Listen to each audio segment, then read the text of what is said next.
صباحكم فل وياسمين ورضا من رب العالمين. ده اول يوم ليا في موفنبيك سوما باي ريزورت. المكان تحفة جميل قوي ومريح. دخلت بسهولة جدا، استلمت حاجتي. وطبعا في حد ساعدني في نقل شنطي لحد الغرفة. الغرفة زي ما حضراتكم شايفين كده، الوانها تحفة شيك جدا ورومانسية. لون تريكواز بسم الله ما شاء الله طاغي على المكان. لون مريح وبيدي احساس كده بالتفاؤل. الغرفة فيها تلاجة صغننة، فيها ميني بار. الميني بار موجود فيه الكتل، ازاز مياه ديت يوميا طبعا، الشاي والقهوة والسكر، فناجيل علشان لو احتجتي شاي او قهوة او حاجة. بالنسبة للتلاجة حلوة مريحة، تحطي فيها ازاز المية او اي حاجة بتحبي تسقعيها برديها.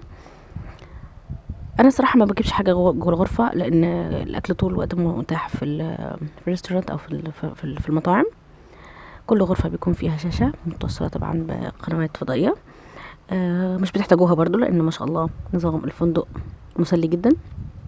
كل تويلت في الغرفة بيكون في مكان كل حمام في مكان للتويلت معزول بحاجز ازاز زي ما حضراتكم شايفين. مكان غسل الايدين معزول لوحده، مكان الشاور معزول لوحده. الحيطة ما بين الغرفة ومكان الشاور بتكون ازاز بصنفر برضو ليها ستارة. التصميم ده هيكون حلو جدا جدا للناس اللي بتدور على مكان مناسب ورومانسي للهنيمون. مكان حلو قوي، مبهج ومفرح. طبعا الدولاب كان فيه خزنة لمتعلقاتكم الشخصية او فلوس زيادة او كده.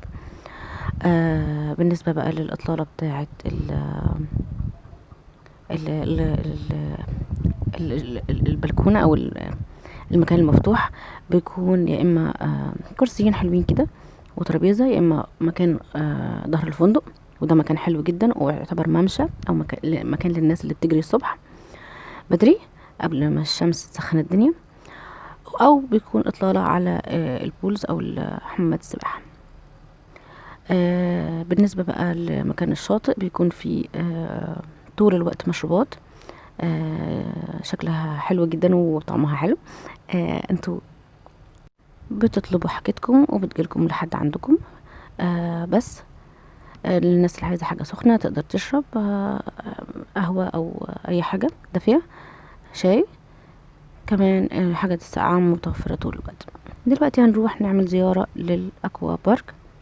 مكان الأكوا طبعا هو أكبر أكوا تقريبا في الغردقة كلها، هو اللي تابعة لفندق موفنبيك. بتروحي بس من الفندق بتاخدي معاك الكروت بتاعة استلام الفاض أو البشكير الكبير اللي بيخرج طبعا من المية، حتى لو الهواء سخن بيحس ببرودة شوية فبيحتاج بشكير. كل غرفة بيكون يعني معاها كارتين او 3 حسب عدد النزلاء اللي في الغرفة. البشكير بيكون لونه مختلف شوية، لونه هنا تريكواز. انا لاحظت كل البشاكير اللي موجودة في الاكوا لونها تريكواز. انا خرجت من الفندق على طريق عمومي ومنه للاكوا. الاكوا برا الفندق بس دي مش مشكلة لان المسافة قريبة مش بعيدة.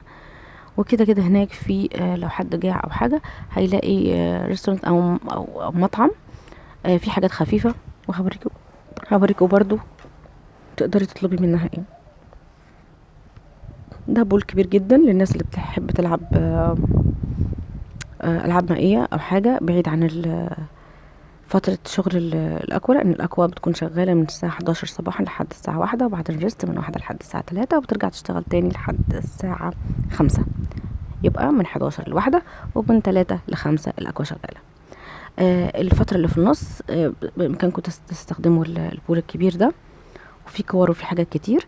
دي الحاجات الخفيفة اللي موجودة على في الريستورانت بتاع الاكوا.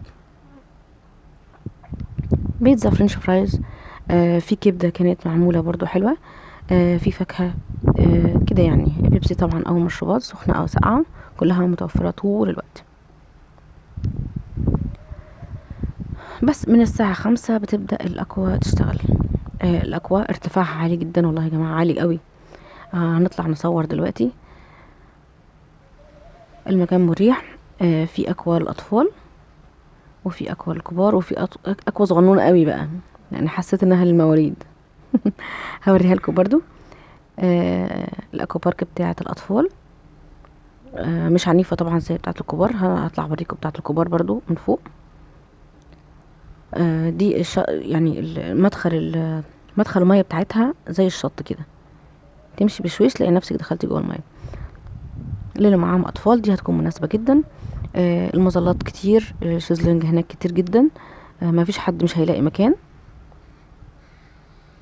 العاب كلها خفيفه، مش ما فيهاش اي عنف او اثاره قويه. دي مناسبه جدا للناس المسالمه، حتى لو كبار ممكن يستخدموها. الاكوا الصغيره، الاكوا الكبيره دي الناس العنيفه. هنطلع وهنشوفها من فوق. انا حبيت اصور لكم كل حاجه فيها برضو، ولو اني ما لعبتش اي لعبه الصراحه فيها خالص نهائيا. دي ابسط لعبه دي. الارتفاع ده كله وتلاقي نفسكم في الميه. بس طبعا من تحت بتاخدوا معاكم عوامات او حاجه زي الباده كده، حسب استخدامك للعبه. دي بيكون فيها اضاءه من جوه، يعني الانابيب الكتير اللي بيقعدوا يلفوا فيها، وفي الاخر يلاقوا نفسهم في البول تحت. دي بتكون كلها اضاءه منوره يعني. هي ممتعه لناس معينه، يعني ممتعه. هصور لكم برضو الارتفاع الاعلى منه. وفي الصاروخ ده بيتفتح وبتقفوا فيه. هوريها لكم برضو. هي جميله بس مش ليا. اللايف جارد طول الوقت حواليكي، طول الوقت بياخد باله. في اطفال صغيرين جدا على فكره بيجوا هنا، 6 سنين 7 سنين يقدر يستخدم الالعاب دي. ده الصاروخ مش بتطلعي فوق، لا انت بتنزلي تحت. الواحد بيقف فيه هنا اهو، يعني الكابينه دي بتتفتح ويبقى فيه عداد 1 2 3، ويلاقي نفسه وقع بطوله كده في تحت، بس مش بينزل في الميه يعني. انبوبه طويله جدا، ولاقي نفسه مستقر بعد كده تحت في الارض تحت. بس هي طبعا مش خطر اهو زي ما حضراتكم شايفين.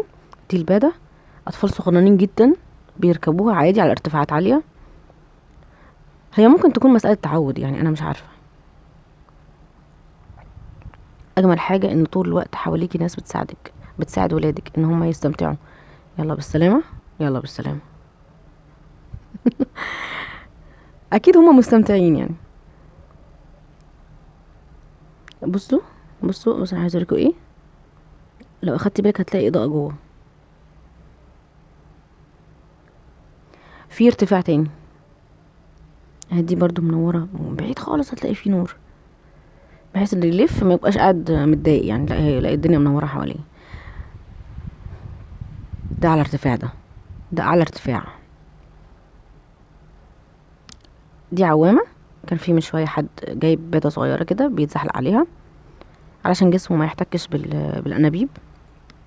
وبرضو لايف جارد واقف فوق كل واحدة من الالعاب ديت، والتعليمات طول الوقت موجودة، طول الوقت ما بتشوفيها قدامك، وطول الوقت الولد ده بيقولها علشان ما حدش يحصل له مشكلة. يلا بالسلامة، يلا يلا يلا.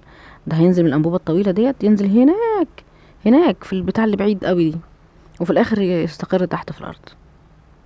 ما علينا، ده اعلى ارتفاع. وانا حسيت ان انا في المريخ بصراحة. زي ما طلعت يا جماعة نزلت تاني. انا مليش انا في الكلام ده خالص.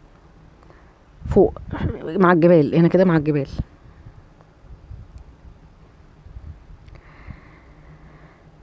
دي كل الالعاب حبيت بس اوريها لكم للناس اللي بتحب الحاجات ديت.